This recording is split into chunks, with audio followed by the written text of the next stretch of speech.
30절 보겠습니다.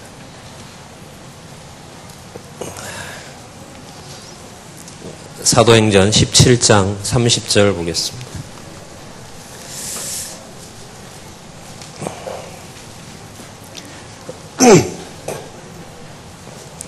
31절까지 제가 읽어드리겠습니다.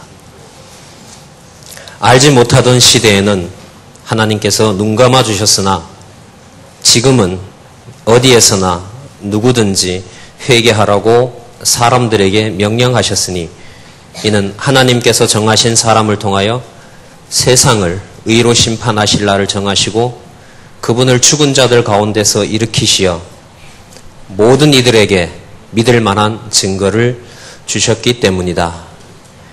31절까지 읽어드렸습니다. 아름다운 고백과 찬양을 통해서 우리가 아름다운 경건의 시간을 갖게 됐습니다. 의식적인 예배가 참다운 진리의 가치를 공유하고자 새로운 기독교 문화를 만들어가는데 우리 오전 시간을 많은 변동을 저희들이 주었습니다. 일종의 문화라고 할 수 있고 이 문화의 근간에는 이른바 체제개혁이라는 것이 그 틀을 놓고 있지만 그 일을 성령께서 하시는 일로 생각을 하면 성령께서 바꿔놓는 삶의 형식과 내용이라고도 할 수가 있습니다. 단순한 순서의 변동이라고 생각을 하시면 오늘 제가 간단하게 말씀드릴 사도행전 17장의 내용을 저와 함께 같이 생각을 해보시면 여러분들과 저에게 주어진 이 종교 문화가 또 이렇게 오전 시간에 변화를 주는 경건회를 비롯한 여러 행사들이 우리에게 무엇을 의미하는지 다시 한번 새기는 기회가 될 것 같습니다. 여러분들 아시는 것처럼 사도행전 17장은 당시의 지식과 문화의 중심지라고 할 수 있는 아테네의 사도 바울을 통하여 성령께서 부활 승천하신 예수께서 그리스도이심을 증거하는 내용입니다. 지금 읽어드렸던 말씀은 복음의 증거가 아테네 시민들에게 혹은 당시의 유럽 아드리아해, 에게해, 지중해를 중심으로 떵떵거리며 살고 있던 정치적으로는 로마이겠죠. 지식과 문화로 보면 헬라일 것이고 종교의 장자임을 자부하는 또한 예루살렘일 것입니다. 예루살렘으로부터 시작해서 소아시아로 그리고 아가야 반도로 마게도니아까지 전해진 복음의 핵심을 오늘 같이 읽었던 말씀을 가지고 그리스도의 부활과 심판이라는 명제로 간단하게 한번 생각을 해볼까 합니다. 아테네 지식과 문화의 중심지였던 이 아테네 문화에 대해서 지금 읽어보신 것처럼 사도 바울은 아주 중요한 평가를 내립니다. 알지 못하던 시대에는 하나님께서 눈 감아주셨다고 얘기를 했습니다. 여러분, 이 눈 감아줬다는 것이 죄인이 아니다라는 말이 아닙니다. 그 맥락을 보면 심판이라는 말이 나오기 때문에 하나님의 심판의 정도를 가속화시키지 않았다, 성취하지 않았다라는 말도 됩니다. 여러분, 그래서 그렇습니까? 이 지중해로부터 시작된 인류 역사는 굉장한 지식의 혼돈 속에 휩싸이게 됩니다. 그리스도가 오셨을 당시가 유럽 사상이 가장 혼미했던 때입니다. 여러분 잘 아시는 밀레토스라고 하는 지금 에페수스죠, 터키 땅. 에페수스 지역으로 일어났던 여러분 그리스의 사상은, 헬라 사상은 지금도 여러분들과 제 삶과 지식을 농락하고 있습니다.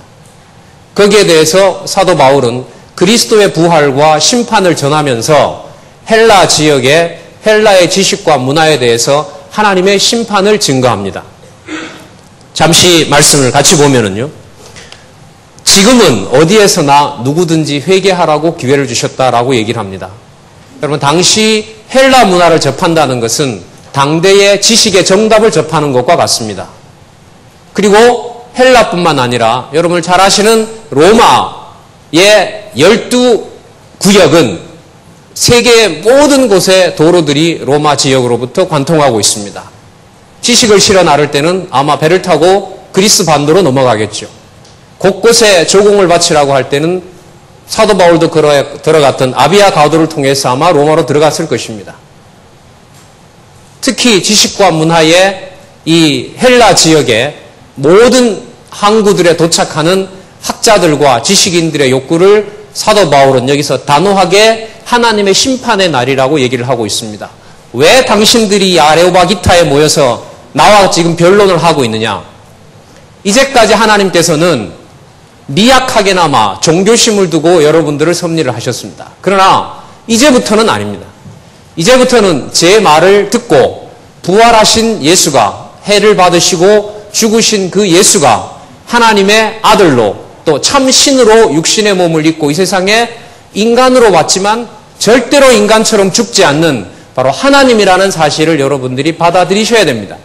그 사실을 받아들이면 여러분들은 선한 심판을 받고 부활의 심판을 받게 되겠지만, 그렇지 않으면 여러분들은 사망 속에서 살 수밖에 없고 여러분들이 알지 못하게 섬기는 저 신들처럼 조각과 돌덩이와 조각상들처럼 여러분들은 부서질 것입니다 라고 하는 것이 사도 바울의 아테네 설교의 핵심이었습니다. 31절을 보면 하나님께서 정하신 사람을 통하여 심판주이신 예수 그리스도를 얘기를 하겠죠. 세상을 의로 심판할 날을 이미 정하셨습니다.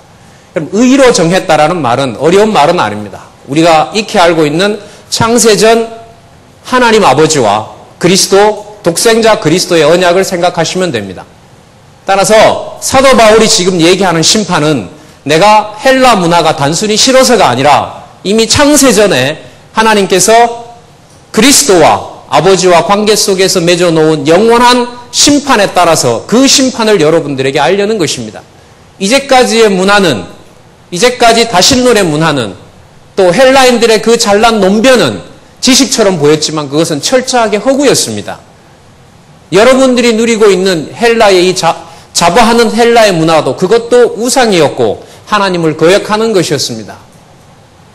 제가 지금 말씀드리는 해를 받으시고 죽으셨지만 결코 죽지 않으시고 부활하신 그리스도, 그리고 승천하신 그리스도를 믿어야 생명의 부활로 갈 수가 있습니다. 여러분들이 섬기는 수많은 것들은 잡신들입니다. 이 얘기를 아테네, 아레오바기타에서 당시에 새로운 지식만 듣고자 했던 스토이고와 에피구레오 스토아 학자들과 에피큐리안들과 논쟁을 시작하면서 그 이후 여러분들 서구 역사는 전쟁도 전쟁이지만 엄청난 지식의 논쟁 속에 휩싸입니다. 2500년 철학사를 많은 사람들은 한마디로 논쟁의 역사라고 얘기를 합니다. 어디를 읽어봐도 답이 나오질 않습니다. 혼미할 뿐입니다. 특히 오늘 우리가 살고 있는 시대는 한순간에 몇 초면 세계의 모든 지식을 공유할 수가 있습니다. 중세가 지식이 없어서 암흑기였다면 지금은 너무 많아서 문제입니다. 무엇이 진리이고 무엇이 거짓인지 구분이 되지 않습니다. 여러분, 심판은 분명하죠. 참과 거짓을 하나님의 기준대로, 하나님의 선과 악으로 아는 것입니다. 무엇이 선이고 무엇이 악인 줄 아는 것입니다. 무엇이 선이고 무엇이 악인 줄 아는 것입니다. 무엇이 행복이고 무엇이 불행인 줄 아는 것입니다.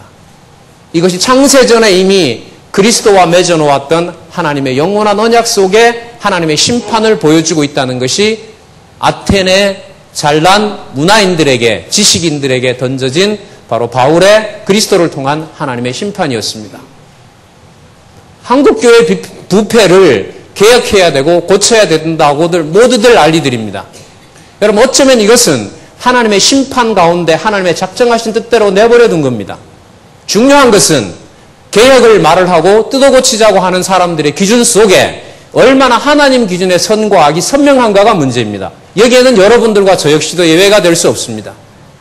몇 가지 형식의 변화와 제도의 변화로 체제개혁을 보느냐, 창세전 하나님의 영원하신 작정하신 뜻대로 언약하신 말씀이 그대로 이루어지는 성령 하나님의 선과 악을 나누는 역사로 보느냐, 이것은 근심과 문제를 키울 뿐이지 전적으로 성령 하나님의 능력에 달려 있습니다. 단 너무나 고마운 것은 여러분들과 저에게 창세전부터 현재 이루어지고 있는 하나님의 선과 악에 대한 심판의 역사를 진리를 통하여 한 권으로 짧은 시간에 선명하게 보여줄 수 있고 보여주셨고 여러분들과 제가 거기에 동참하고 있고 참여시켜 주셨다는 것입니다. 이복의 깊이를 생각을 하시면 무서운 심판도 우리를 사망이 아닌 생명과 영생의 부활로 우리를 선택해 주셨다는 고마움이 또 한 번 생기리라고 생각합니다. 기도하겠습니다. 하나님 아버지, 당대의 많은 지식인들을 통하여 거짓 진리로 선포되던 유럽의 진리의 말씀으로 하나님 기준의 선과 악을 선포해 주셨습니다. 그때부터 지금까지 그 말씀들을 이어주시고 우리에게도 그 말씀을 들을 수 있도록 아름다운 기회를 주신 것 감사드립니다. 하나님, 지혜와 열정이 필요합니다. 하나님의 뜻하신 바대로 선한 길 속에 우리들이 아름다운 일을 하나님의 교회를 사랑할 수 있도록 하나님 지혜와 영민함을 더하여 주시기를 간절히 소원합니다. 안고 있는 손자와 자녀들의 품과 그들의 마음과 생각 속에 하나님 기준의 선과 악이 선명해지는 아름다운 양육을 할 수 있도록 우리에게 영특함과 또한 아름다운 마음을 잃지 않도록 우리를 지켜주시옵소서. 다시 한번 하나님의 자녀 삼아주신 것 감사드립니다. 예수님의 이름으로 기도드렸습니다.